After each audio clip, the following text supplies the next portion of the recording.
বাড়িতে সবার আদরের মেয়েটা যখন শ্বশুর বাড়িতে যায় তখন থেকে শুরু হয়ে যায় সময়ের কাজ সময়ে করা। সঠিক সময় ঘুম থেকে উঠতে হবে, রুটিটা গোল করেই বানাতে হবে, আর তরকারিতে লবণ ঠিক রাখতে হবে, ঝালও কম দিতে হবে। একটু এদিক ওইদিক হলে শ্বশুর বাড়ির সবার থেকে কথা শুনতে হবে। ওই যে কথায় আছে, কলিজা ভুনা করে খাওয়ালেও বলবে লবণ কম হয়েছে। আমি রুটিটা ঠিকঠাক গোল করতে পারলেও পিঠা তো বানাতেই পারি না। আর আম্মুরা সবসময় এটাই শিখিয়েছে, যদি তুমি কাজ না পারো তাহলে শ্বশুর বাড়িতে গিয়ে কথা শুনতে হবে। আসসালামু আলাইকুম, সবাই কেমন আছেন? শীতের মধ্যে পিঠা খেতে এসেছি শ্বশুর বাড়িতে। দুই শাশুড়ি, ননদ, শ্বশুর মিলে আজকে পিঠা বানাবো। যতবার শীতে আসি ততবারই আমার শাশুড়ি দুধ পুলি পিঠা করে খাওয়ায়। আমি কোনোদিন একদম প্রপার বানিয়ে দেখিনি, আসলে চেষ্টা করলে হয়তো বা পারবো। টুকটাক কাজগুলোতে আমি সাহায্য করে থাকি আমার শাশুড়িকে। এই পিঠাটা খেতে এত মজা লাগে, আপনারা যারা খেয়েছেন তারাই বলতে পারবেন। নারিকেলটা হালকা চিনি দিয়ে হালকা ভেজে নিয়েছি, এদিকে চালের আটা সিদ্ধ করে নেওয়া হয়েছে। আজকে পিঠা বানাচ্ছি আমার ফুপু শাশুড়িকে সাথে নিয়ে। আমাকে উনি অনেক বেশি ভালোবাসে। ওই যে একটু আগে বললাম, রুটি গোল বানাতে না পারলেও যেখানে কথা শুনতে হয়, এইরকম অনেক আপুরা আছে যারা শ্বশুর বাড়িতে অনেক কথা শুনতে হয় তাদেরকে। তবে আলহামদুলিল্লাহ আমি যে বাড়িতে এসেছি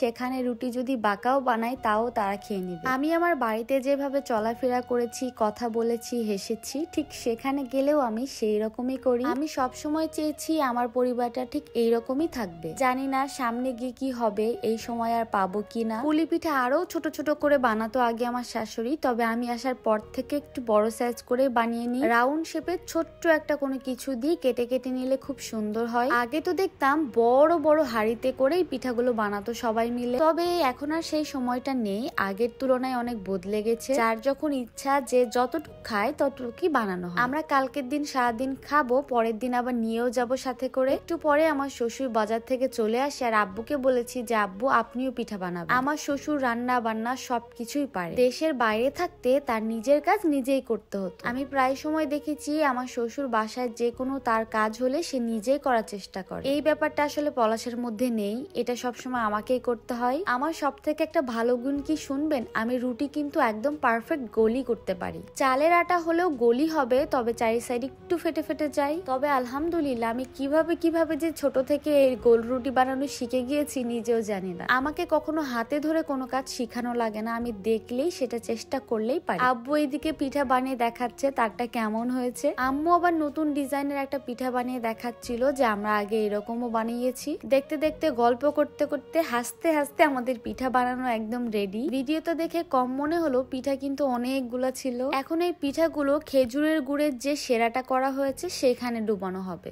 এখানে কয়েক মিনিট ভালো মতো সেদ্ধ হয়ে গেলে তারপরে জাল করা গাঢ় দুধ দিয়ে দিতে হবে। এখন আমি আস্তে আস্তে করে পিঠাগুলো তুলে নিয়ে আম্মুকে দিয়ে আসবো। এই কাজগুলো ঠিকঠাক পারলেও পিঠা বানানোর সাহস আমি পাই না, তবে এক সময় আস্তে আস্তে সব শিখে যাচ্ছি। পরে একদিন আমি সব কাজ একাই করব। যেহেতু অনেকগুলা পিঠা না, তাই আজকে আমরা মাটির চুলাতে রান্না করিনি, গ্যাসেই করেছি। চাইলে আমার শখের বাড়িতেও পিঠাগুলো বানাতে পারতাম, তবে ভাবলাম সেটা তো আমার বাড়ি, আমি আমার শ্বশুর বাড়িতে পিঠা খেতে এসেছি, শ্বশুর বাড়িতেই খাবো। মাশাআল্লাহ পিঠাগুলো দেখতে এখনই যে ভালো লাগছিল। ওপর দিয়ে চুটকি পিঠার মতো এগুলো বানিয়ে ছেড়ে দিয়েছিল, যেন ভিজলে ভালো লাগে খেতে। পিঠাগুলো জাল হতে হতে দুধ একেবারে দেওয়া যাবে না, তাহলে ফেটে যাবে। নামিয়ে নেওয়ার পরে গাঢ় করে জাল করে রাখা দুধটা ঢেলে দিয়ে হালকা করে এপার ওপার করে দিতে হবে। ব্যাস, সারা রাত রাখার পরে সকালে ঠান্ডা ঠান্ডা পিঠা এত মজা। নারিকেল দুধ দিয়ে পুলি পিঠা খেতে এত মজা লাগে। আপনারা কে কে পিঠা খেয়েছেন অবশ্যই কমেন্টে জানিয়ে দিবেন। আমার আজকের ভিডিও কিন্তু এই পর্যন্তই। এন্ড সত্যি কথা পিঠাটা অনেক মজা হয়েছিল। থ্যাংক ইউ আম্মু এত সুন্দর পিঠা বানানোর জন্য। দেখা হয়ে যাবে নেক্সট ভিডিওতে। আল্লাহ হাফেজ।